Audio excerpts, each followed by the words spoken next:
नमस्कार दोस्तों, आप सबका स्वागत है मेरे channel study by S Kumar पर। दोस्तों, आज हम लोग भारतीय इतिहास पर चर्चा करने जा रहे हैं। तो मेरे चैनल को आप सब्सक्राइब कर लीजिए, वीडियो को लाइक एवं शेयर कर लीजिए। इस चैनल के माध्यम से आप जीके और जीएस की संपूर्ण तैयारी कर सकते हैं। उसी कड़ी में आज हम लोग भारतीय इतिहास पर बात करने जा रहे हैं। देखिए, पहले जानते हैं कि इतिहास किसे कहते हैं। मानव के बीते हुए कालों का अध्ययन ही इतिहास है। मानव के बीते हुए कालों का अध्ययन ही इतिहास है। फिर प्रश्न उठता है, हम लोग इतिहास का अध्ययन क्यों करें। देखिए, मानव के उत्पत्ति, उनके विकास, प्राचीन काल में उसकी सामाजिक स्थिति, आर्थिक स्थिति, राजनीतिक स्थिति को जानने के लिए हमें इतिहास का अध्ययन करना अति आवश्यक है। इतिहास के अध्ययन से हमें यह पता चलता है क्या प्राचीन काल में मानव किस तरह रहते थे, किस तरह अपनी जीविका को उपार्जन करते थे, सरकार किस प्रकार की थी, राजतंत्र थी या लोकतंत्र थी। ये सभी जानकारी प्राप्त करने के लिए हमें इतिहास का अध्ययन करना अति आवश्यक है। दोस्तों, आज हम लोग भारतीय इतिहास पर चर्चा करने जा रहे हैं। देखिए, जितने भी एग्जाम होते हैं, अगर उसमें जीएस पूछे जाता है तो इतिहास से सभी एग्जाम में क्वेश्चन रहना तय है। और भारतीय इतिहास तो वीवीआई टॉपिक है, इससे सभी एग्जाम में क्वेश्चन पूछे जाते हैं। चलिए हम शुरू करते हैं आज इतिहास। देखिए, इतिहास को हम लोग दो वर्गों में बांट कर पढ़ेंगे। पहला है भारतीय इतिहास और दूसरा है विश्व इतिहास। देखिए, भारतीय इतिहास को हम पुनः तीन वर्गों में विभाजित कर पढ़ेंगे। प्राचीन भारतीय इतिहास, मध्यकालीन भारतीय इतिहास और आधुनिक कालीन भारतीय इतिहास। आज हम लोग प्राचीन भारतीय इतिहास पर बात करने जा रहे हैं। तो चलिए शुरू करते हैं। देखिए, पहले हम जानते हैं कि भारत को कई नामों से पुकारा जाता है, जैसे भारतवर्ष, इंडिया, हिंदुस्तान इत्यादि। देखिए, ये नाम भारत को किसने दिया, इस पर पहले चर्चा करते हैं। इससे भी बहुत सारे क्वेश्चन बनते हैं। देखिए, महाकाव्य एवं पुराणों में भारतवर्ष कहा गया है। ये जो हमारा देश है, इसको महाकाव्य एवं पुराणों में भारतवर्ष की संज्ञा दी गई है। और भारत में रहने वाले लोगों को, भारत के निवासी को भारतीय या भारत की संतान कहा गया है। यानी कि इस देश में जो निवासी रहते हैं, जो लोग रहते हैं, उसको भारतीय या भारत की संतान कहा गया। चलिए आगे देखते हैं। यूनानी, जो यूनानी थे, जहाँ के सिकंदर, अरस्तु, ये सभी यूनान के थे। यूनानियों ने भारत को इंडिया कहा। मुस्लिम इतिहासकारों ने हिंदुस्तान कहा। तो आपसे पूछा जाएगा कि हिंदुस्तान नाम इंडिया को किसने दिया, तो मुस्लिम इतिहासकारों द्वारा इंडिया को हिंदुस्तान कहकर पुकारा गया।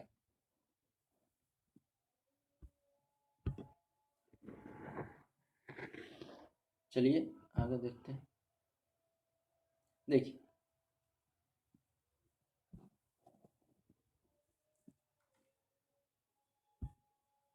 आज हम लोग देखिए इतिहास के अध्ययन के स्रोत।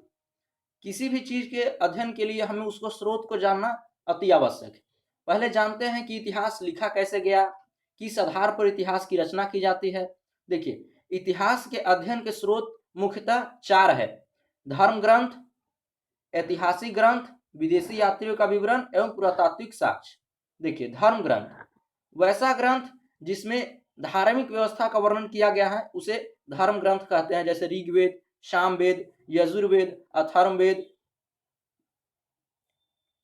ऐतिहासिक ग्रंथ वैसे ग्रंथ जिसमें कि धर्म की बात नहीं की गई, पर उस काल की सामाजिक स्थिति, आर्थिक स्थिति, राजनीतिक स्थिति के बारे में जानकारी हमें प्राप्त होती है। जैसे चाणक्य का लिखा गया अर्थशास्त्र, मेगास्थनीज का इंडिका।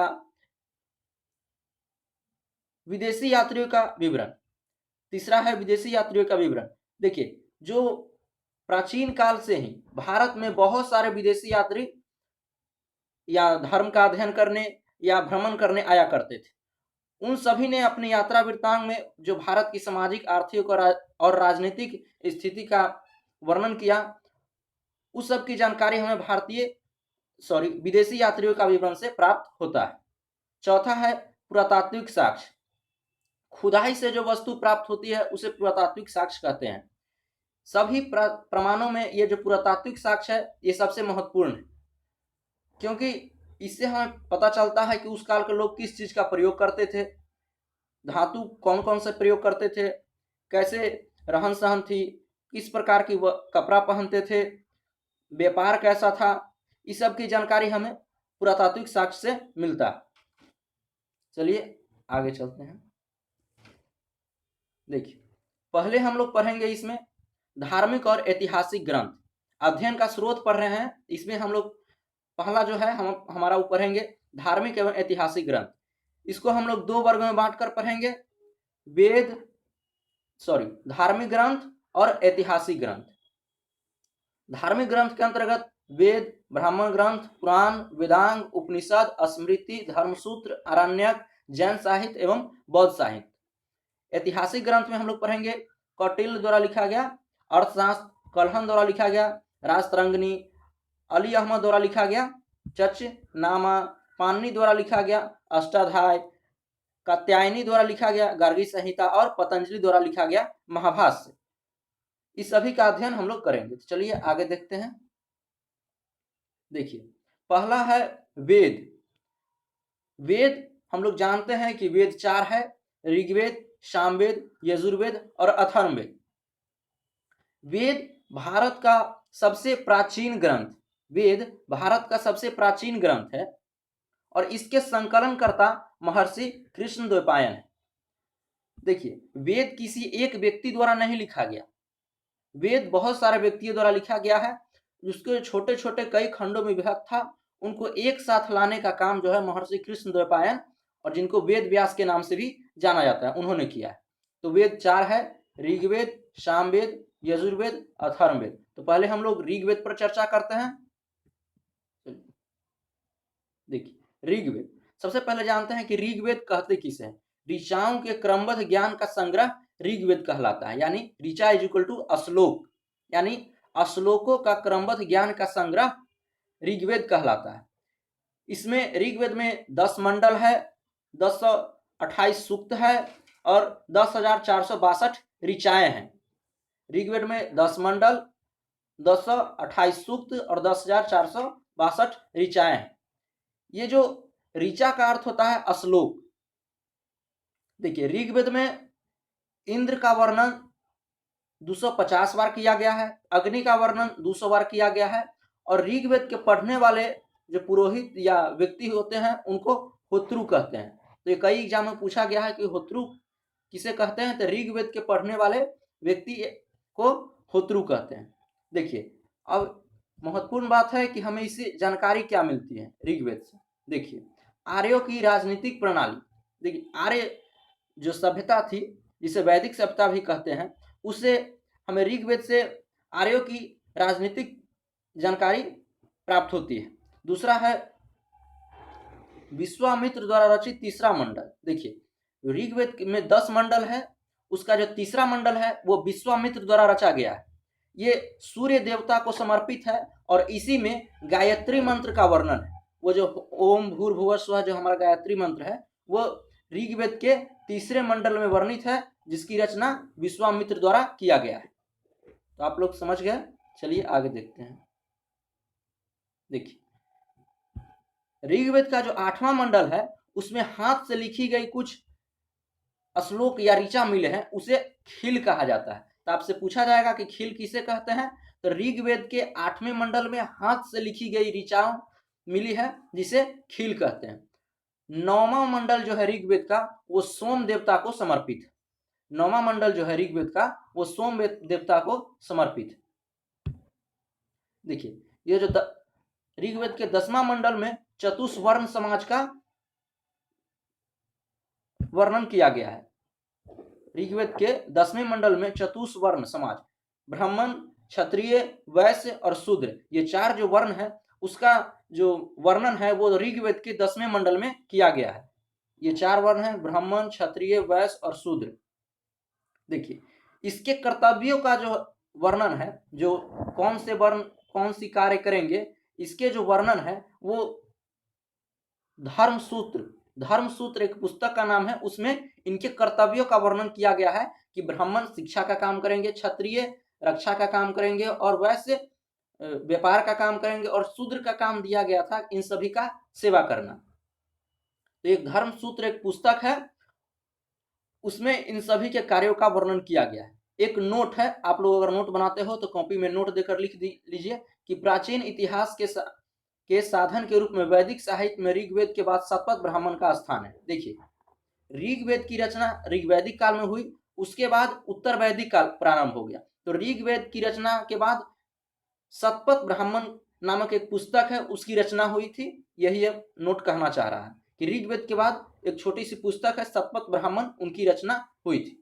चलिए आगे देखते हैं।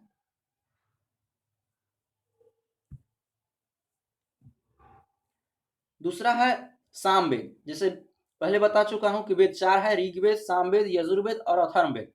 दूसरा वेद है सामवेद। देखिए, पहले जानते हैं कि सामवेद किसे कहते हैं। गाए जाने वाले ऋचाओं का संकलन सामवेद कहलाता है। देखिए, किसी भी चीज को याद करने के लिए जो संगीत होता है, गीत, वह सबसे उपयुक्त साधन है। गीत बहुत से वस्तुओं को याद करवा देती है। बहुत से ऐसे चीज है कि पढ़ने पर याद नहीं होता है, पर गीत के माध्यम से सुन लेने से हमें याद हो जाती है। तो ऋग्वेद में जो ऋचाएं थी या श्लोक था, उनको सामवेद में संगीत के रूप में प्रस्तुत किया गया है। तो ऐसी ऋचा जो गाए जाने वाली हो, उसके संकलन को सामवेद कहते हैं। प्रथम बार सामवेद में संगीत की चर्चा की गई, इसीलिए भारतीय संगीत का जनक सामवेद को कहा जाता है। प्रथम बार सामवेद में संगीत की चर्चा की गई है, इसीलिए भारतीय संगीत का जनक सामवेद को कहा जाता है। जो सामवेद का पाठन करते हैं या जो पढ़ते हैं उसे उद्रात कहा जाता है। जो सामवेद को पढ़ते हैं उसे उद्रात कहा जाता है। चलिए अगला वेद है हमारा यजुर्वेद। तीसरा वेद है यजुर्वेद। देखिए, इसमें वैदिक कर्मकांड के नियमों का संकलन किया गया है कि वैदिक जो सभ्यता थी उसमें किस प्रकार से यज्ञ होते थे, कैसे आहुति दी जाती थी, बलि प्रथा प्रचलित थी या नहीं प्रचलित थी तो किस माध्यम से दी जाती थी, उस सभी का जो संकलन या जो समाहित किया गया है उसे यजुर्वेद कहते हैं। चलिए, यजुर्वेद के पाठ करने वाले को अधर्वायु के नाम से जाना जाता है। यजुर्वेद के जो व्यक्ति पढ़ते हैं उसे अधर्वायु के नाम से जाना जाता है। क्या इसकी विशेषता क्या है? देखिए, गद्य एवं पद्य एकमात्र वेद है यजुर्वेद जो गद्य एवं पद्य दोनों में लिखा गया है। यजुर्वेद एकमात्र वेद है जो गद्य एवं पद्य में लिखा गया है, आप लोग ध्यान रखिए। चलिए आगे है, चौथा वेद है हमारा अथर्ववेद। देखिए, अथर्ववेद सबसे आखिरी में रचित वेद है। पहले ऋग्वेद की रचना हुई, फिर सामवेद की रचना हुई, फिर यजुर्वेद की रचना हुई, फिर अथर्ववेद की रचना हुई। पूछा जाएगा कि सबसे प्राचीन ग्रंथ भारत का कौन है, तो वह वेद है। वेद में भी ऋग्वेद है। तो वेद में जो वेद 4 है उसमें सबसे आखिरी में अथर्ववेद की रचना हुई। जैसे फिर पहले ऋग्वेद, फिर सामवेद, यजुर्वेद, फिर अथर्ववेद। देखिए, इसके जो रचयिता है वह अथर्वा ऋषि है, यानी अथर्ववेद को अथर्वा ऋषि ने रचा था, इसीलिए इसका नाम अथर्ववेद पड़ा है। इसे हमें क्या चीज की जानकारी मिलती है? देखिए,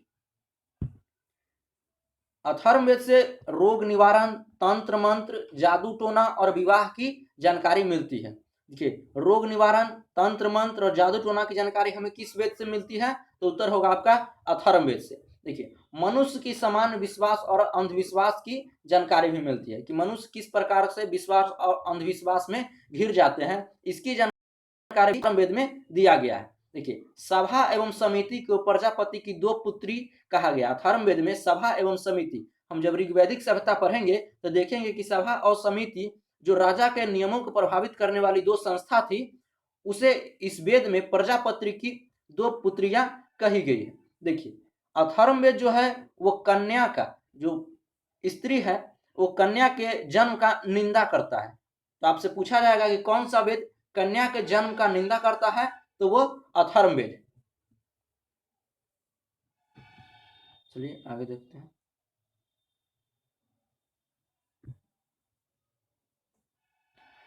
तो दोस्तों आज का वीडियो में हम लोग 4 वेद को देखें। वीडियो देखने के लिए आप लोगों का धन्यवाद। फिर मिलते हैं अगले वीडियो के साथ।